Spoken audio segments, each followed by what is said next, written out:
এটা কাঁসা নাকি পোড়া আর মানুষ নাকি ঘোড়া সব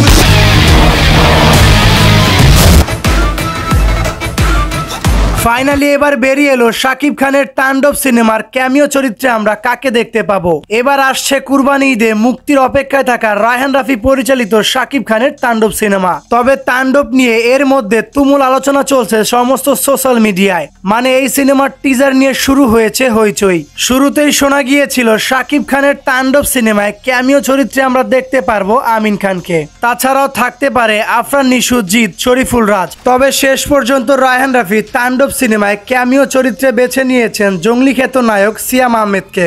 বিষয়টি গোপন রেখে চলছে এই সিনেমার কাজ। তবে খুব শীঘ্রই সিনেমার এডিটিং শেষে জমা পড়বে সেন্সর বোর্ডে। অনেকদিন ধরে শোনা গেলেও এবার শাকিব খানের তাণ্ডব সিনেমার ক্যামিও চরিত্রে আমরা দেখতে পারবো সিয়াম আহমেদকে। তবে রায়হান রাফি যেভাবে একের পর এক সবাইকে ঝলক দেখাতে শুরু করেছে, এবার এটা একেবারেই কনফার্ম শাকিব খানের তাণ্ডব সিনেমার ক্যামিও চরিত্রে আমরা দেখতে পারবো সিয়াম আহমেদকে। এতটুকু বলতে পারি তুফানের থেকেও বড় কিছু নিয়ে আসছে আপনাদের কাছে।